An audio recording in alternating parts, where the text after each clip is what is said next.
Pitch Talks special feature. What's up, peeps? Straight shooting LJA here, and welcome to another Pitch Talk special feature. Now, we're taking a look back. Obviously, VAR has been extremely controversial recently, and, well, over the whole 2020-2021 season, it's been extremely controversial. And it seems that on a weekly basis, we're getting more and more controversies as we go along. So we decided that we would take a look back to a time before VAR, March and February 2018. We took a two-part look at VAR and how it can be implemented properly. And we want to know your views in the comment section below. This is part 2 of our discussion on VAR. Now, it's one of them ones. Just a little quick recap on VAR. If you didn't catch the last episode, basically, VAR, just quick recap. In terms of how it will work, opponents of VAR suggest it will upset the flow of the game. But it is one of them ones. A review will be triggered during stoppages in play and are limited at the moment to 4 types of match-changing incidents. Those are goals, penalties, straight red cards, and mistaken identity. Something just to bear in mind. VAR can only be used to overturn clear-cut mistakes with goals, penalties, red cards, and mistaken identities.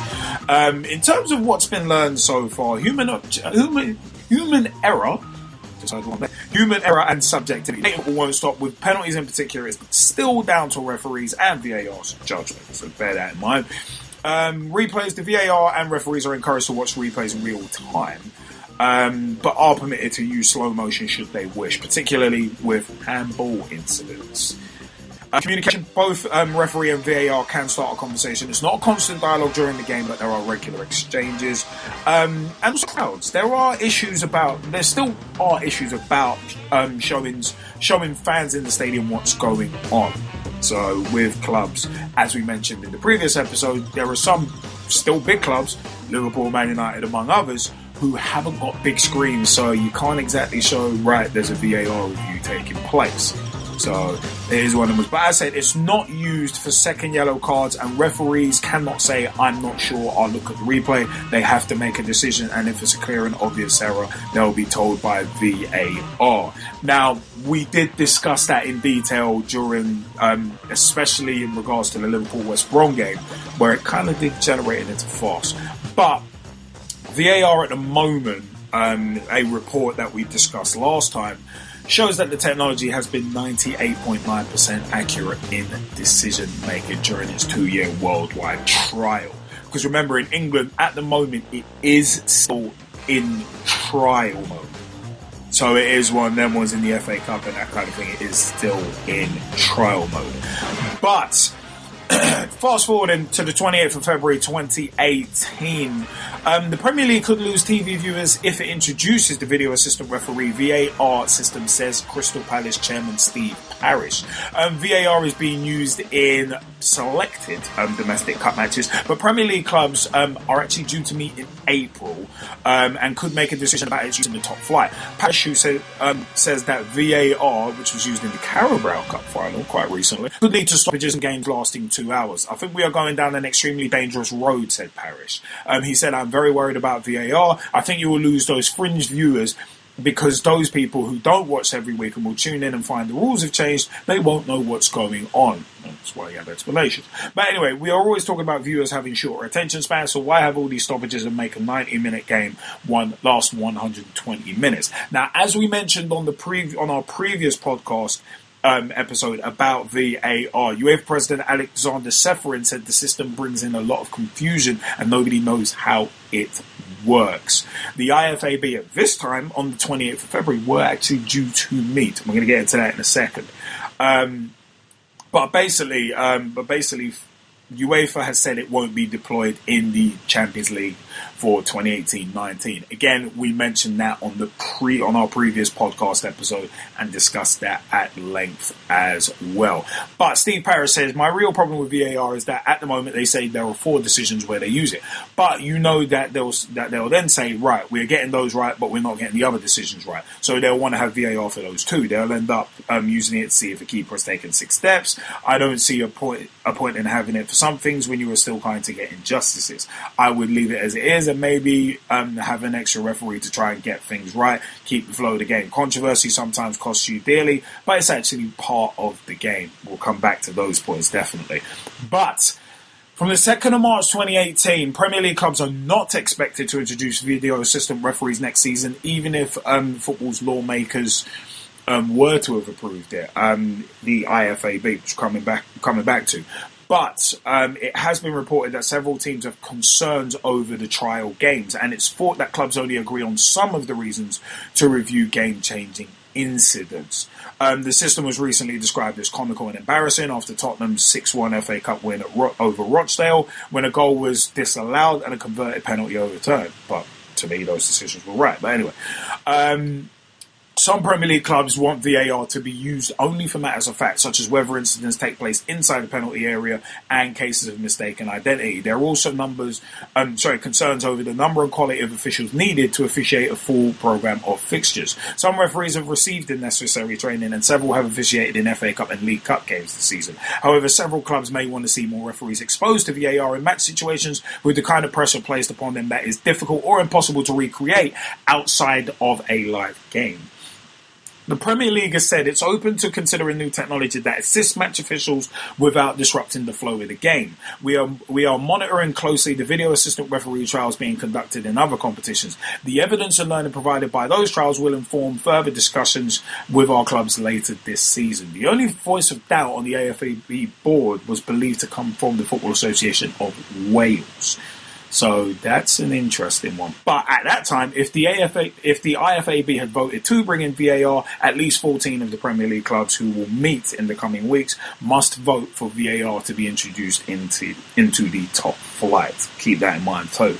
But 3rd of March 2018, quite a big day, significant one for VAR, because FIFA's rulemaking panel, the IFAB, approved the addition of video review to the laws of the game following a trial period, clearing the way for its use at the World Cup in Russia this summer. The IFAB panel voted unanimously to begin updating the sport's written rules to include video assistant referees and let competition organisers ask to adopt it. As we mentioned earlier, VAR, which can overturn a clear and obvious error involving goals, penalty awards, red cards and mistaken identity, has been used throughout the league season in many countries on a trial basis, including the Bundesliga, Serie A, Portugal's Primeira Liga, MLS and the A-League. It has also just been introduced in Brazil, and La Liga will use it in 2018-19. As of today, video assistant referees are part of football, and this is certainly very important news, said FIFA President Gianni Infantino, who chaired the meeting. Together with our colleagues, we have taken some very important decisions today. We had, as you can imagine, a very intense morning, fully aware of our responsibility to take an important decision for football. This topic was discussed and debated for decades. VAR is good for football, it's good for refereeing, it brings more fairness in the game, and for these reasons we have decided to approve VAR. An IFAB statement read, "This landmark meeting chaired by FIFA President Gianni Infantino represents a mirror for football, with video assistance for referees helping to reason and fairness in the game." FIFA has already used the technology at the Club World Cup last December, and Infantino said a decision on VAR at the World Cup will be taken at the next FIFA Council meeting on March 16th, the day before St. Patrick's Day in Bogota as well. So we'll be keeping tabs on that. Of course, it will have an impact on the World Cup and on the matches, and it will have a positive impact on the matches. This is what the studies show. From the 1,000 matches approximately that were part of the experiment, the level of accuracy of the decision taken by referees has increased to 99%. It's almost perfect. Perfection in our world does not exist, but VAR certainly gets us closer. So, very interesting. English football, actually, starting its own trials in January in domestic cup competitions, has seen many controversial moments, but the impact has been largely positive over the long term in other leagues. Bundesliga, I think, has been doing it for about a year and a half already. But 4th of March 2018, Martin Glenn had his view. By the way, youtube.com/Pitch Talk. Check out the straight shooting view for some of my opinions on Martin Glenn. I will leave it at that. Thank you, Martin Glenn, I think is the video. But the use of video assistant referees on a permanent basis in English football is a matter of time, says Football Association Chief Executive Martin Glenn. The technology is set to be used at the World Cup after it was unanimously approved by the International Football Association Board, IFAB. But the Premier League is not expected to introduce VAR next season. It's the Premier League's decision whether to introduce VAR, said Glenn. He said the Premier League has, in my view, chosen correctly not to be early adopters, because why wouldn't you let other people find things out? The Premier League is the most lucrative league in the world, so the consequence of a bad implementation of VAR would be very serious, but likewise the consequence of not ever running VAR when the stakes are so high is a big deal as well. I genuinely feel with the Premier League it's not a question of if, but when. You need to get more experience, and the only way to get more experience is to commit to do it. The Bundesliga in Germany actually will decide on March 22nd whether to use VAR, and it's being used this season in Germany and Italy on a trial basis, as well as selected cup matches in England. And as I said, UEFA said they will not be using it in the Champions League next season, but France's Ligue 1 will introduce it next season. So, G-Man, Jezzy, couple of comments just to kind of zone in on. In terms of VAR, do you agree with Steve Parish, the chairman of Crystal Palace, that it's a dangerous road to go down and the Premier League could lose TV viewers, especially the casual ones? What do you think about the Premier League's not being expected, well, that they're not expected to approve VAR for next season? And yeah, what do you reckon about it being unanimously approved by the IFAB? And should it be used at the World Cup in Russia as well? Guys, how about it? Well, if I start, if that's going. Yeah, shoot. Well, just carrying on from what I said last week, to be honest,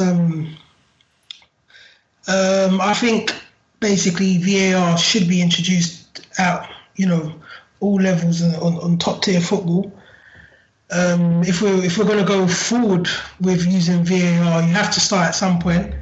So I totally agree with that thought of mind.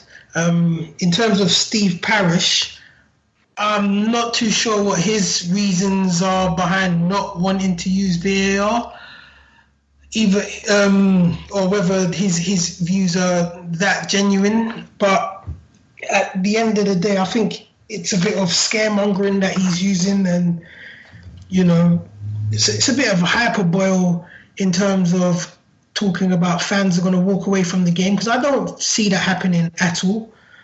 If anything, and that's just playing devil's advocate, maybe a change in the laws of the game of football would bring fans over, because there's a bit of intrigue, like just thinking outside of the box. As we're using video technology, maybe this might be more apropos to the Americans, because they use video technology both in basketball and American football.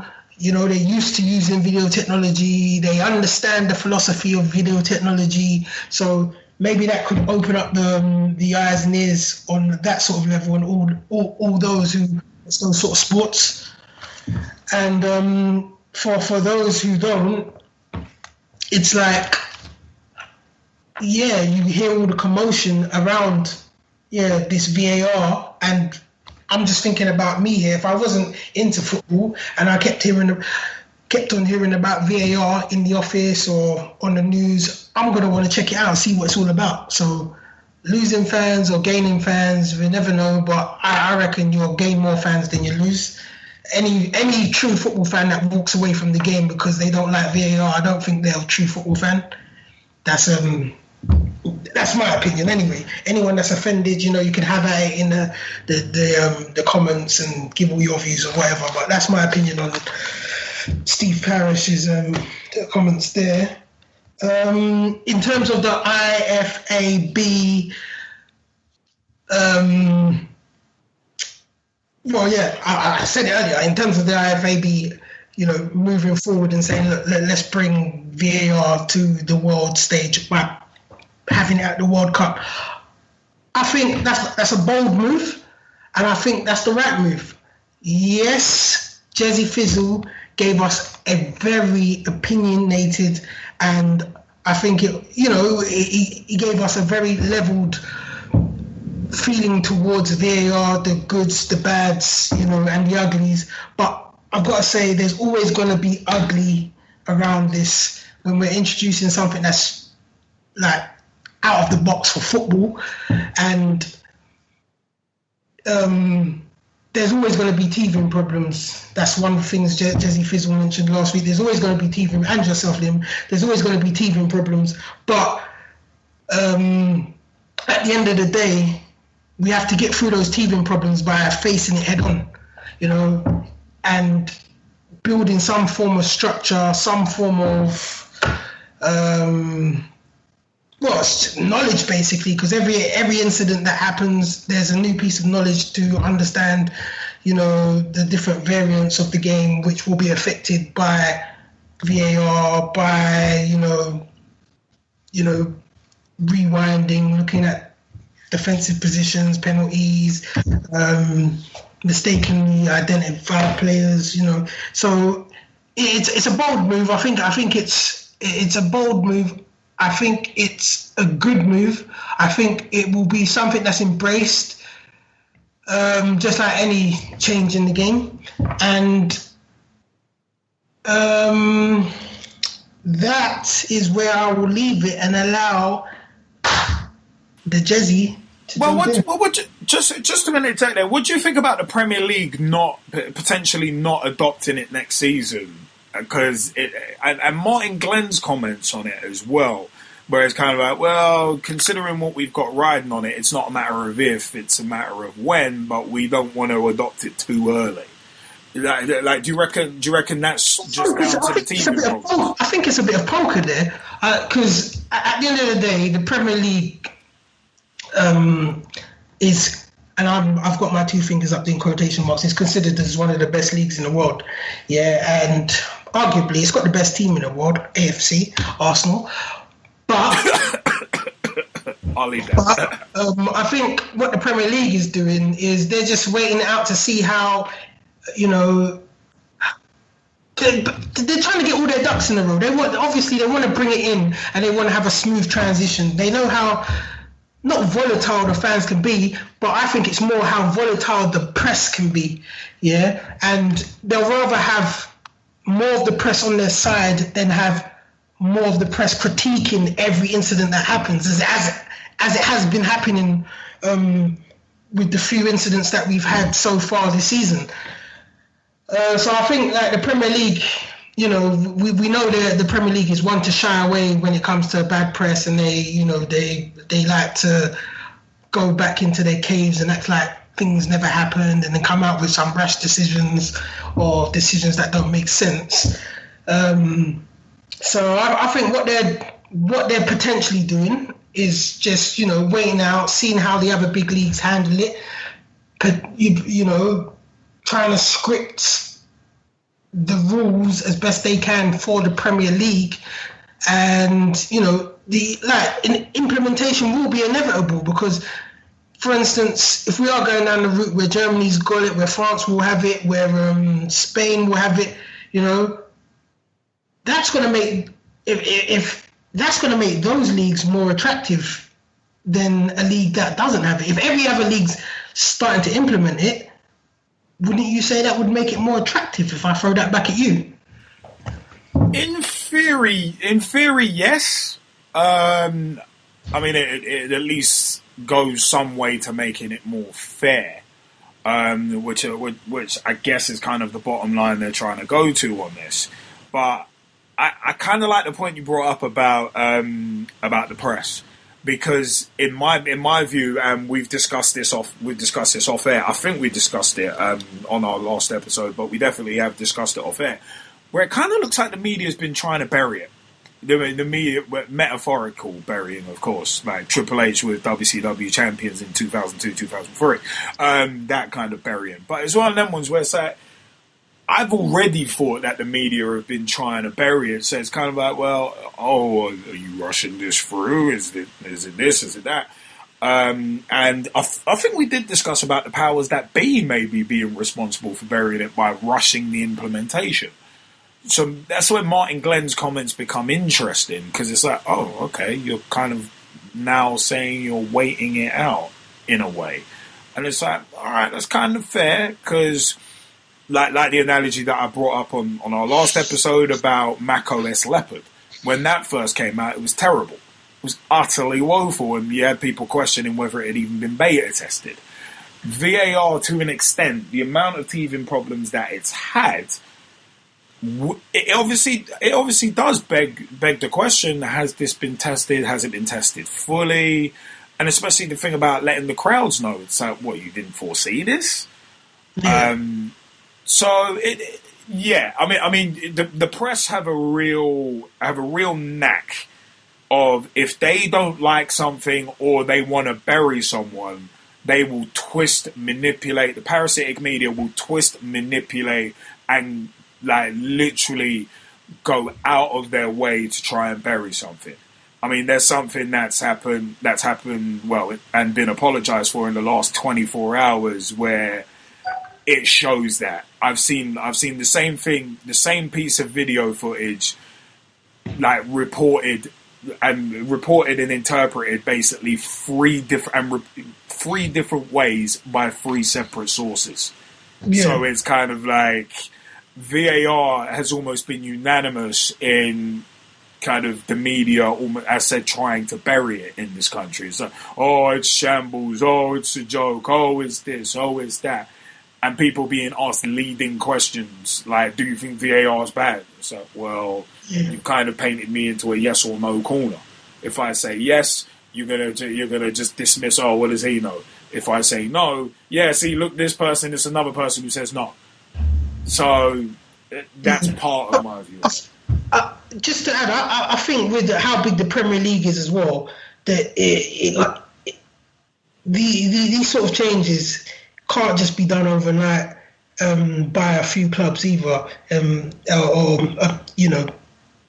just can't be done overnight. It has to be not just a change in philosophy, but it's a cultural thing, especially in this country with how we know how tribal. We've spoke about how tribalized the actual Premier League is, or how tribal the Premier League is, and where that's coming from. Sorry about that.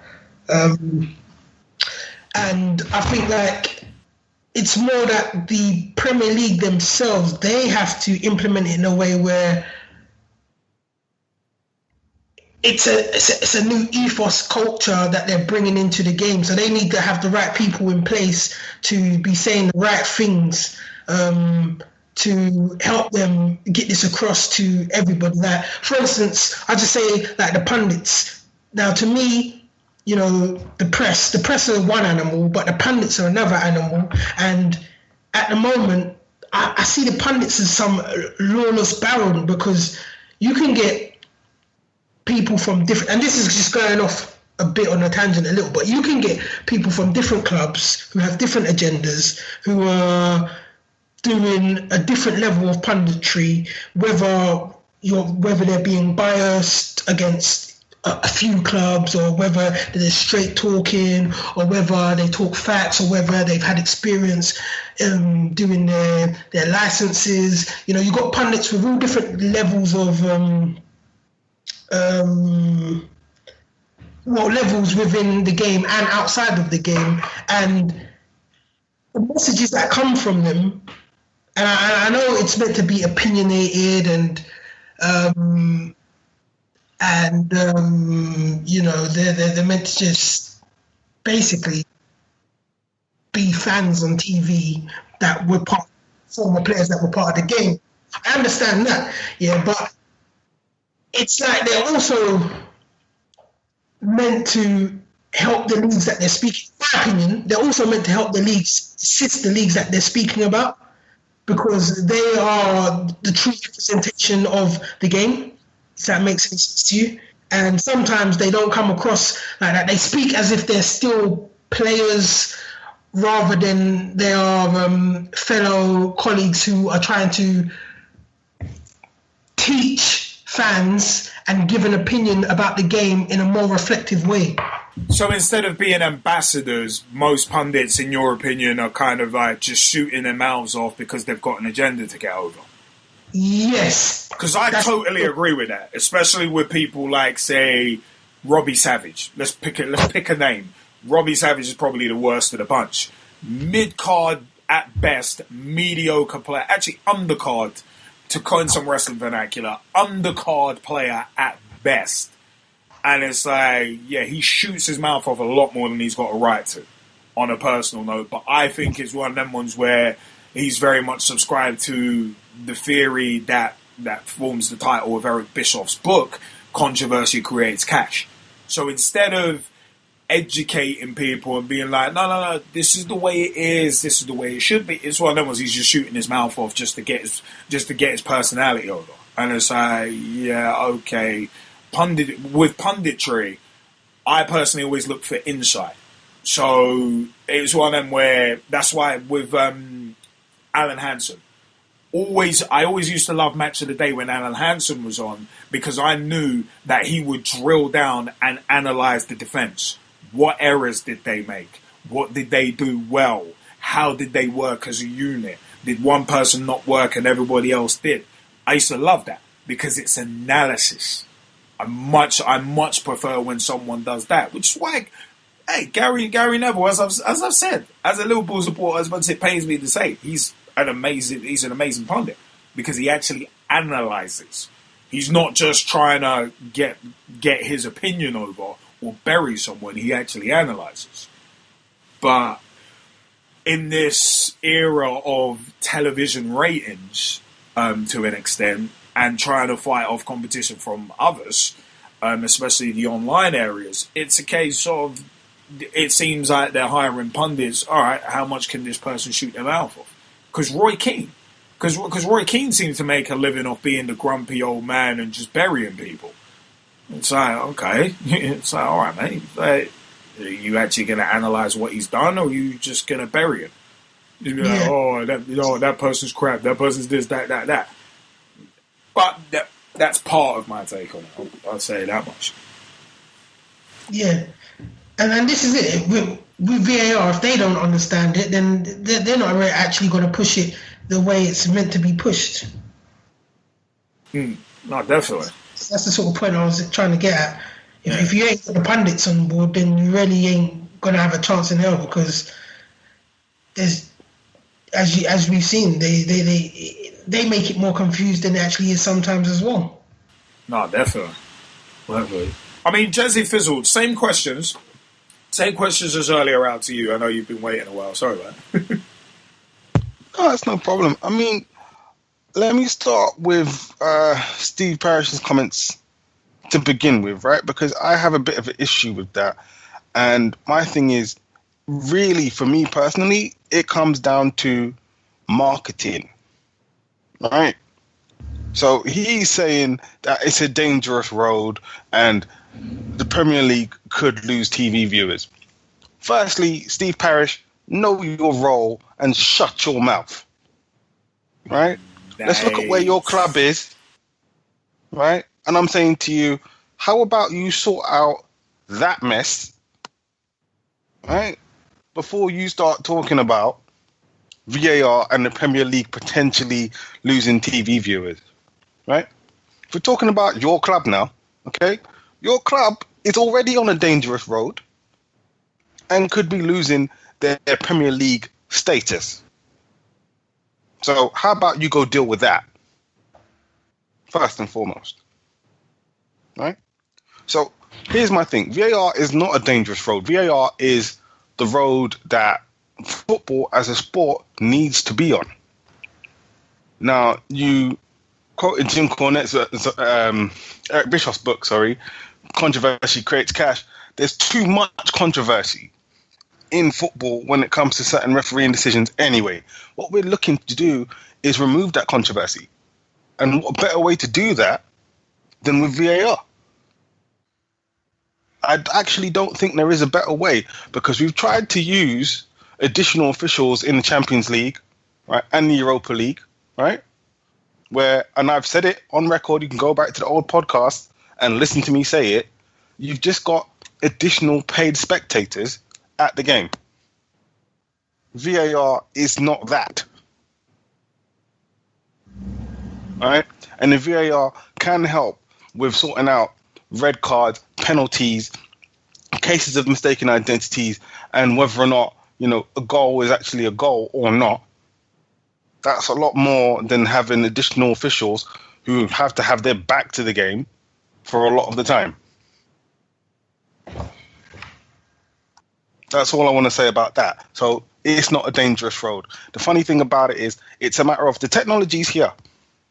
It's been integrated as part of the game. We have to embrace it.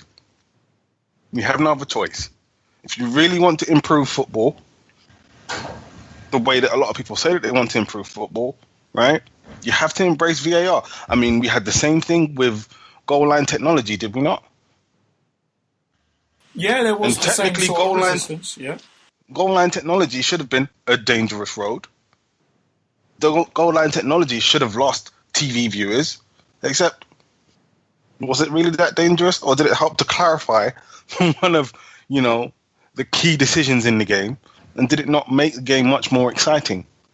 Knowing that if there was going to be a controversial call like that, goal line technology would intervene and actually clarify that, which means that, to me, you get more people to watch, because one of the selling points of goal line technology and subsequently VAR is, listen, all of these regular points where our human referees, who are also human beings, would usually get them wrong, they've now got assistants, which means we can get more accurate decisions more of the time and give you a much better spectacle as a sport.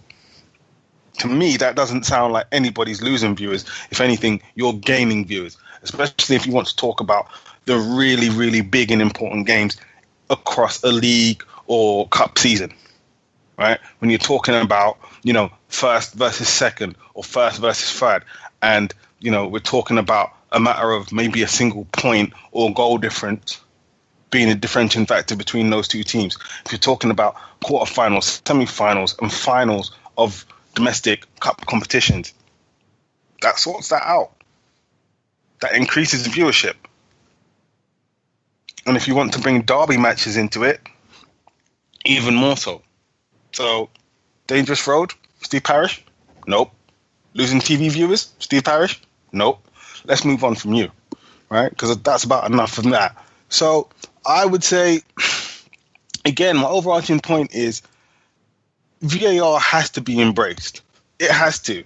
And if the IFAB is saying, listen, we're going to have it at the World Cup, I really don't understand, right, how any country or any league in the world, right, because aren't IFAB part of FIFA and acting with FIFA on this? Yeah, they're basically their rule-making board. Right. So FIFA is in charge of football across the world, last time I checked. Or am I looking at that wrong? Do I not understand that? No, spot on. Right. So if they're in charge of football across the world, then they tell the world of football what is going to happen and how it's going to be done. Right? So there's not this whole thing of, well, the Premier League is its own entity and they'll get to decide for themselves. No, the decision's being made for you, right? This is what you have to do. This is when you do it. This is how you do it. Seems pretty straightforward to me, right? This is, not one of those meritocracies where it's like, oh, well, you could possibly. No.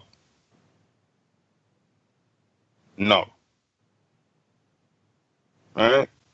This thing needs to be carried out uniformly and in a draconian fashion, in my opinion. Just to quote the straight shooting one, just a little bit. All right? So basically, all the member countries of FIFA get told, this is what you're doing, VAR technology. This is when you're implementing it. This is when, this is how you're implementing it. And there's really no further discussion. Right? What I would like to see the IFAB do is actually produce a set of guidelines, a standard operating procedure, if you will, in relations to VAR. Telling all of these countries, this is what you need to do. These are the leagues that you're going to implement it in. These are the competitions that you're going to implement it in. And if you have any further questions, you can refer to our VAR hotline. To me, it's really not that complicated. Right? So how the Premier League can go and say, well, no, maybe we won't know. That just sorts that out by itself. All right? The Premier League clubs do not get a vote. The English FA cannot say, oh, well, no, we don't want to. Tough. The decision's already been made.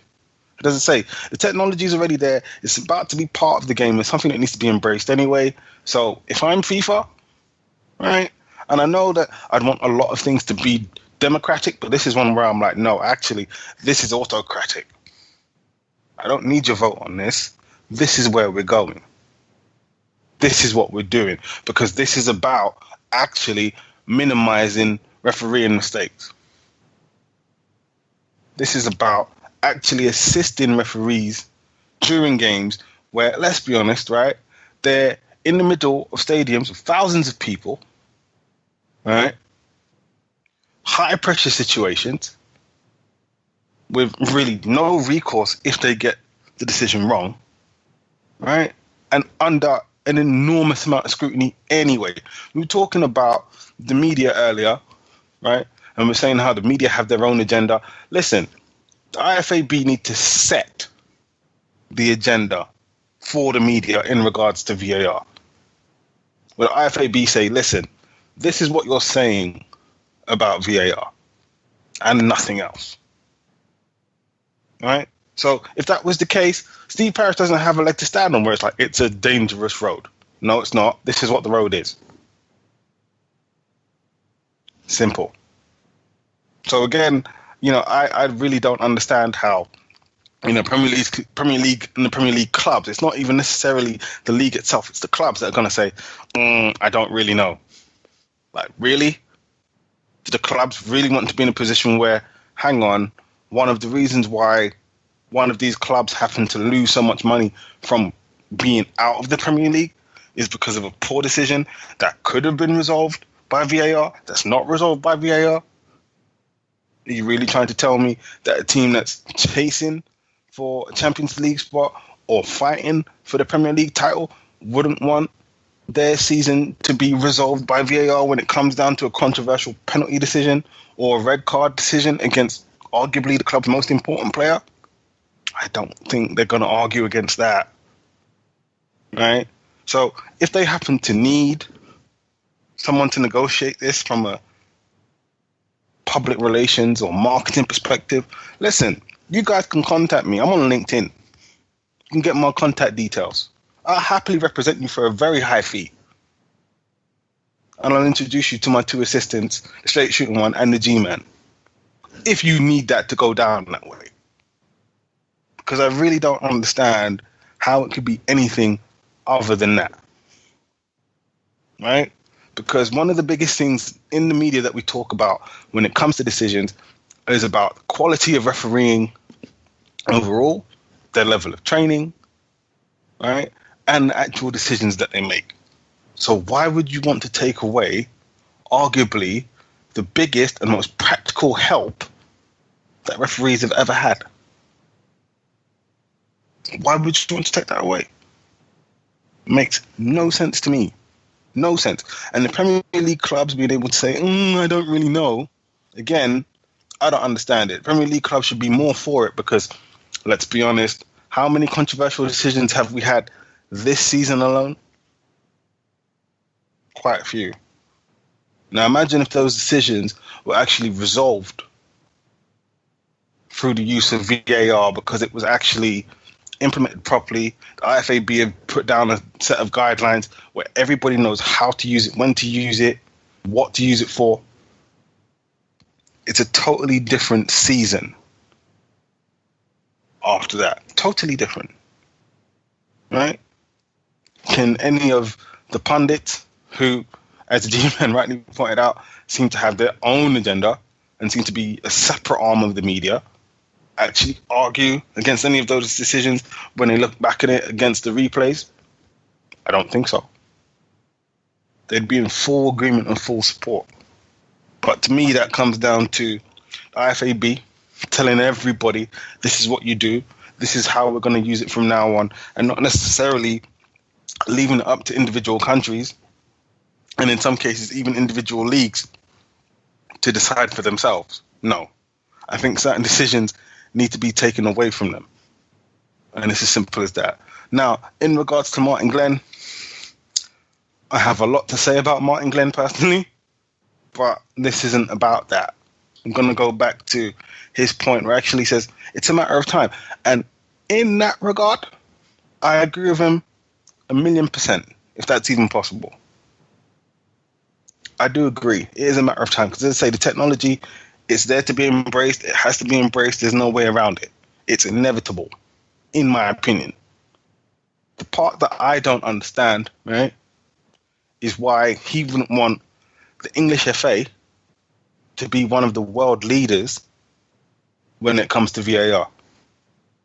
Why he wouldn't want to show that the English FA is committed to not only being a beacon within world football as to how you use VAR, but also to offer advice.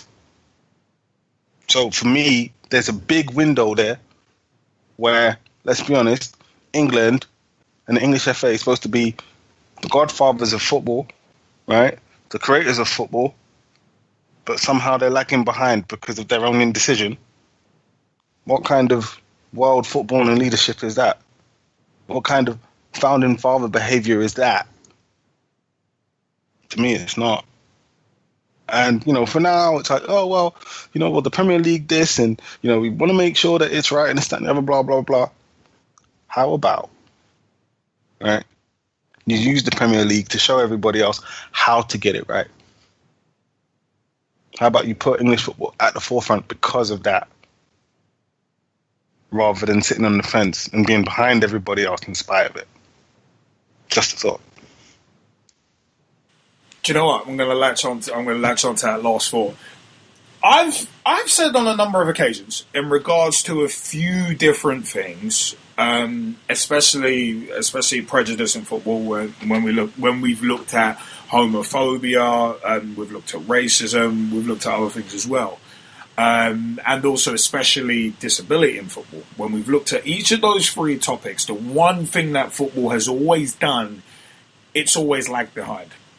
There's always been the opportunity for football to be forward thinking and progressive, and almost always have dropped the ball.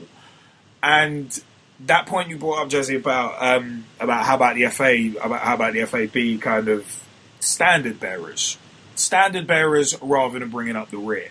I'm kind of with that. I'm with that in part. But part of me at the same time is at the end of the day with coming back to what Steve Parish has said about it being a dangerous game and the Premier League could lose TV viewers. Well, Steve Parish, your team might not even be in the Premier League much longer, so let's leave that aside. But him.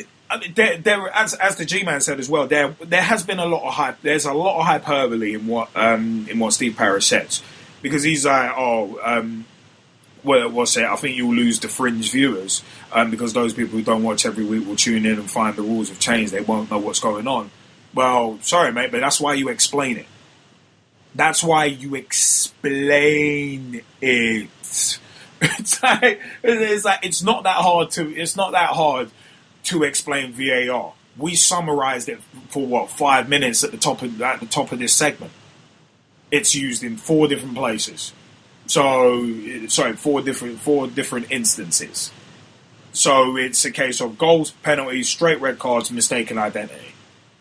And if there's blatant errors with those, how simple is that to explain? So what Steve Parish is saying, no, I'm sorry, but no. It's one of them. That's not that. We will lose fringe viewers. Well, it's a case of fringe viewers are not the ones subscribing to BT Sport and Sky Sports now, are they?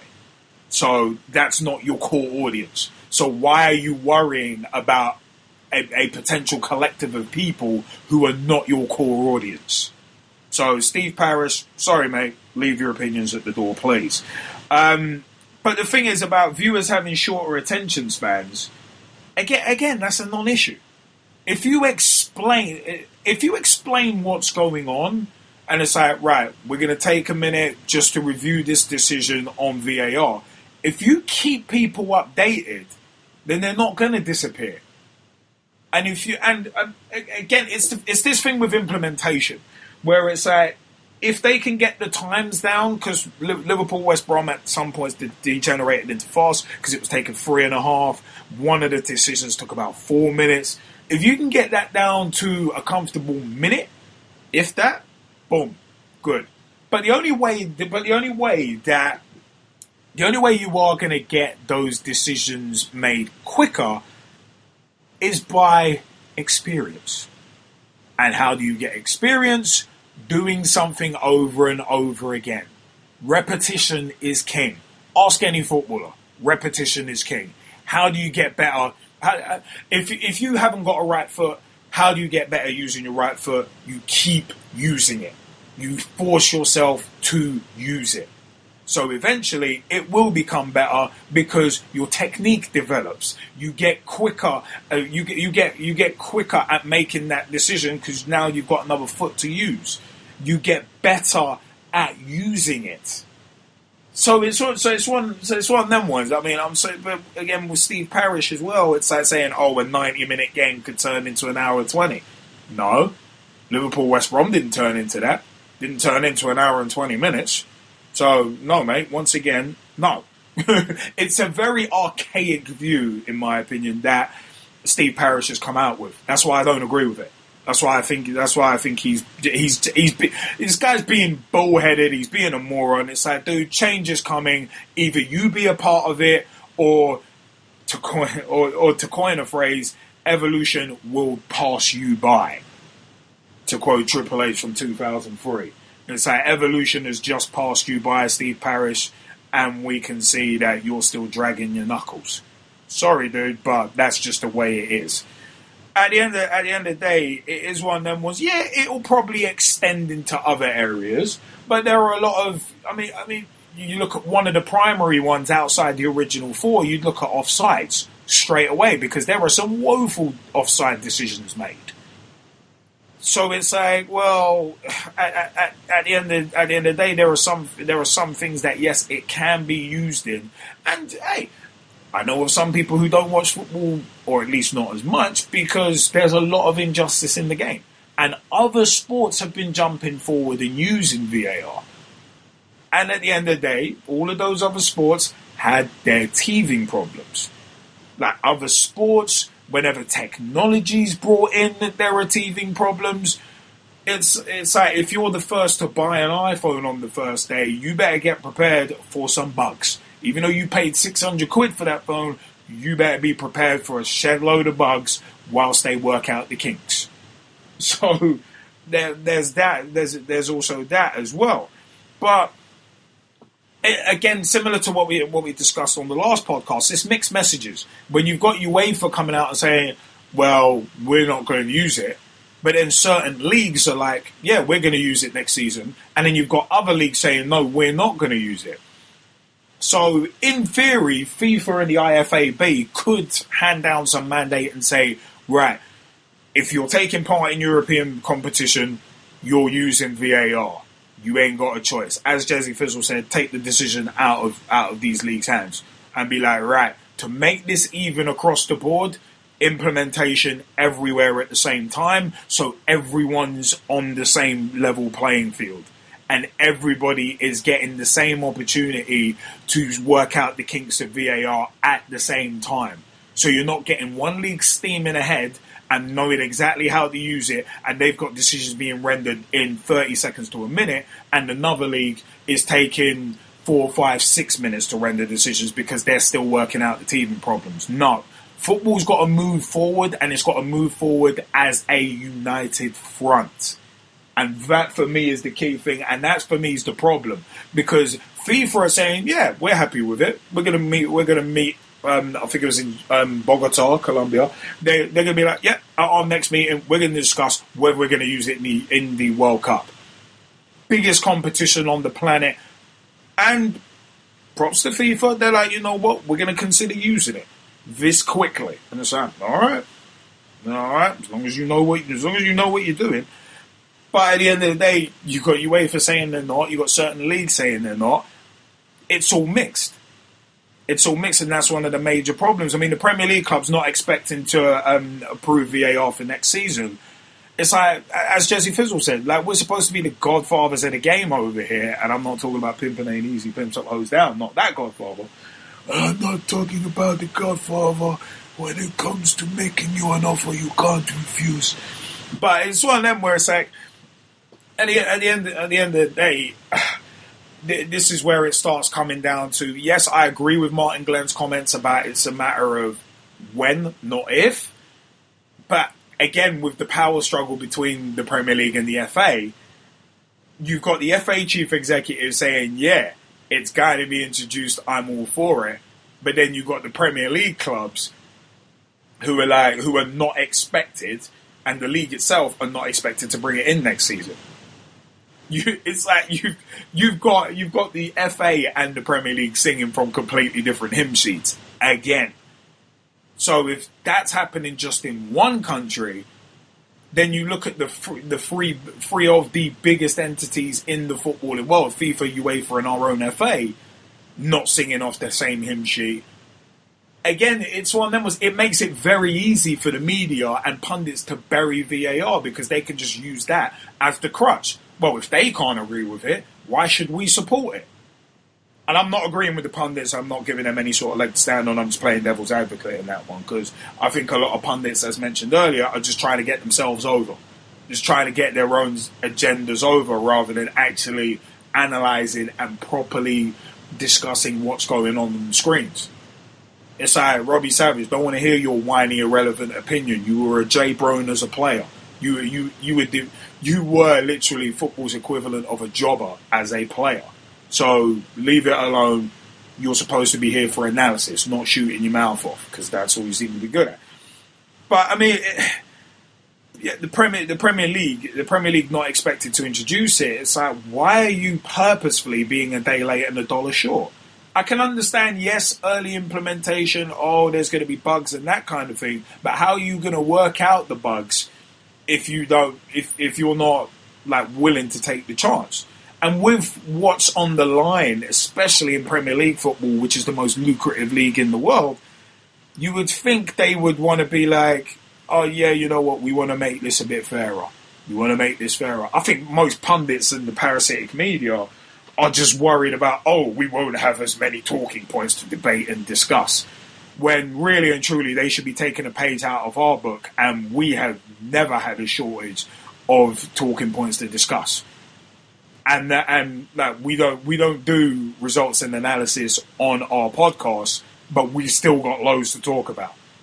So it's like it's one of them ones. If you really want to look for stuff to talk about, there's a lot to be talked about on the pitch, off the pitch, and relating to both. So don't agree with that. But the fact that it was unanimously approved by the IFAB, I'm actually happy with. But as long as they get it right. Just like the recent news about Sainsbury's restructuring, that's obviously hit the news. It's a case of, if done right, it will be a very good thing. If it's done wrong, then you're going to be like basically 4 steps back. But it is the responsibility of the powers that be to make sure it is done and done right. So not just making change for the sake of it, but looking into how to do it right. And right first time. Not one of them ones where we got to come back 3, 4, 5 times. Do it right the first time. You won't have to come back and do it again. That would be the way I'd look at it. I mean, I said, Martin Glenn saying, "Oh, it's the Premier League's decision whether to introduce VAR." I'm sorry, but the FA are the governing body of the English game. The Premier League is one league of 20 teams. The FA needs to grow some balls and tell the Premier League, yeah, you may be our cash cow, but this is for the good of the game. So you're implementing it. You're doing it along with everybody else because we don't want the English game in general falling any further behind anyone else. Because we're already 15, 20 years behind certain countries. So it's one of them was I think that the FA need to be looking at the bigger picture and need to grow a pair and actually say to the Premier League, no, you're doing this. You are doing this. Look at the bigger picture. It's like, yes, you're the most lucrative league in the world. Yes, a lot of people love watching. But at the end of the day, if these other leagues such as La Liga, Serie A, Ligue 1, even the Brasileirao as well, whereas one of them was they're implementing it. They're getting the jump on us. They're getting decisions right. They're using VAR to help their referees and also to help train their referees as well. That's another thing as well that VAR can be used for. I mean, I've always said yes, VAR could end up as a crutch for referees to rely on, but it's a case of without throwing the G-Man's business out there. It's one of them was I know the G-Man does a lot of work in e-learning, and a crucial and from what I've seen of e-learning, a crucial part of it is video. G-Man, I don't know if you want to correct me if I'm wrong, but hell, video is a crucial part of e-learning, and if you're teaching someone, video is the most powerful, the most and the quickest way to teach someone something. Not just say it to them, show them. Here's an example. Yeah, without a doubt. Without a doubt, it's most compelling as well. So it's one of them was them. I mean, at the end of the day, Steve Parris talking about people with short attention spans. Well, it's a case of if you show people what's going on and let them know what's going on, they ain't gonna be tempted to move. Like if you're gonna lose TV viewers if you're taking 5 minutes to make a decision and you're not explaining it, because people are gonna be like, oh, okay, game stopped. I can go for a beer. I can go for a whiz. I ain't got to come back in a while. That's where things are gonna screw up. But the fact of the matter is, VAR could actually be an invaluable resource for teaching referees, which is something I've only just thought of that, to be perfectly honest. But again, I'm not getting paid to think this through, am I? So it's like, well, I mean, VAR could be one of them ones when you're teaching referees. It's like, okay, this rule is like this. Let's go to the video rule and show you an example of this in action. Boom, and use VAR that way. And show how VAR was implemented at that point and why. Because it's not just the what, it's not just the when, not just the who, not even the how, but the why that's important. Why has VAR had to be brought in? Because of all these controversies. And maybe Steve Parris going, controversy is just a part of the game. No, you ain't gonna be saying that if on the last day you lose because of a questionable penalty decision that could have been avoided by VAR. Steve Parris ain't gonna say that. He blatantly isn't gonna come out and say that, and you know he wouldn't. He'd be like, oh, I wish VAR was in. Oh, it would have helped us there. Oh, look at that. He'd be the first one. So. I said, VAR could be an invaluable resource. As I said, especially for teaching, could be absolutely invaluable for that.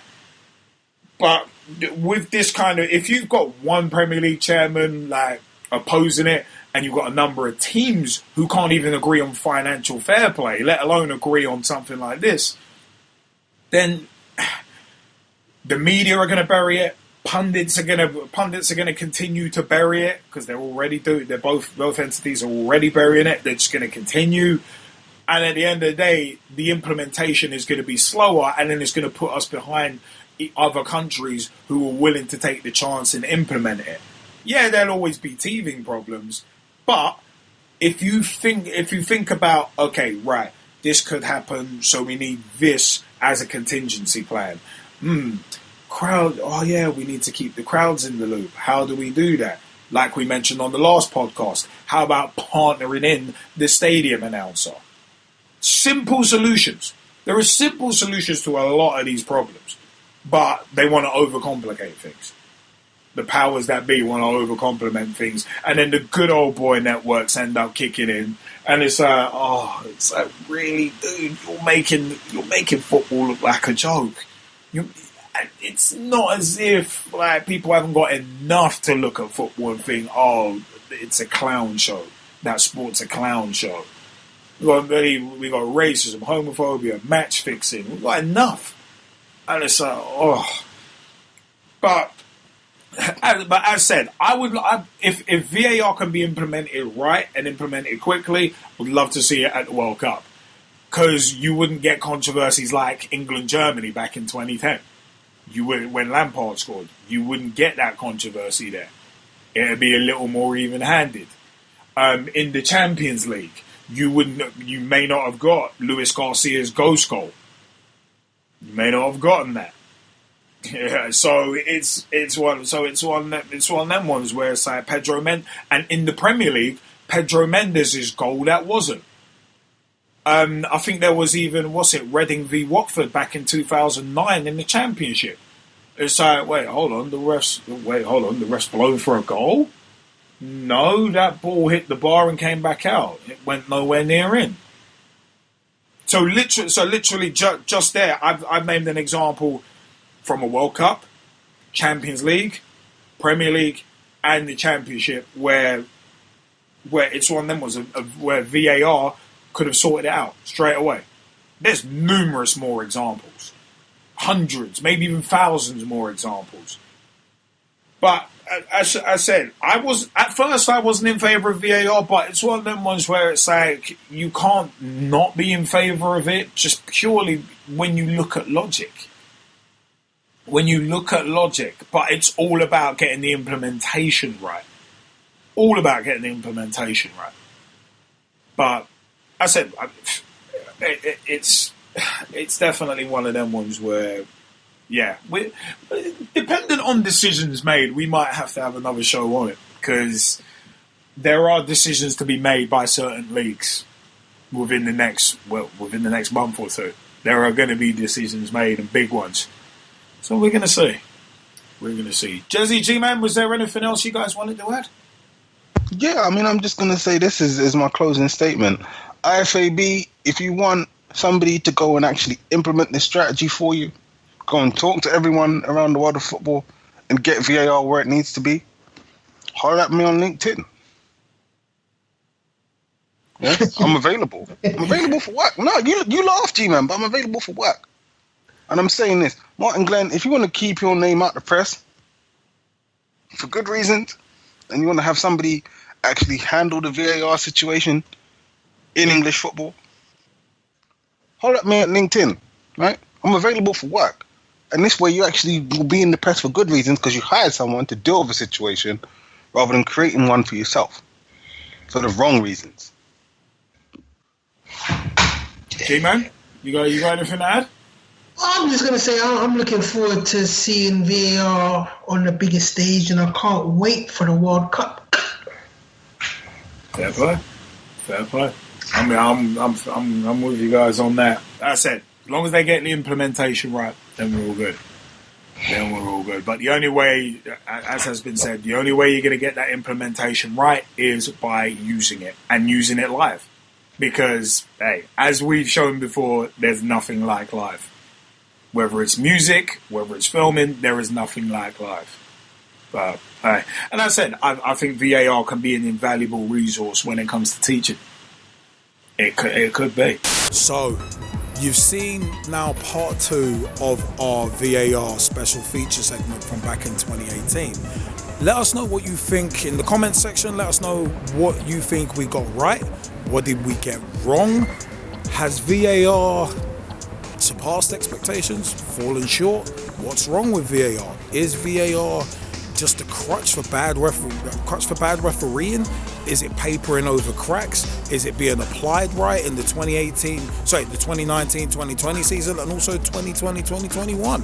Because it's been extremely controversial lately. So it's one of them where it's like, let us know your views. Remember, at Pitch Talk on Twitter. Tweet with us, follow us, see what we're up to. Facebook.com/Pitch Talk. Come fam, come friend, become a member of the group. Join the footballing revolution we've restarted lately, bigger and better than ever. Shout outs to Nathan Arsenal, JBK. Also, yours truly, Straight Shooting LJ, the G-Man, and Jezzy Fizzle as well. Also, remember, we are on Podbean, Apple Podcasts, and also Google Podcasts as well. You can find our audio there. And a lot of archive material on mixcloud.com/Pitch Talk as well. YouTube.com/Pitch Talk for all of the videos, including vlogs from yours truly, Straight Shooting LJA, the Straight Shooting View, coaching with JBK, 5 minutes with the G, and much, much more. I have been Straight Shooting LJA, and until next time on this Pitch Talk special feature, thank you for your time. Thanks for joining us. Spread the word.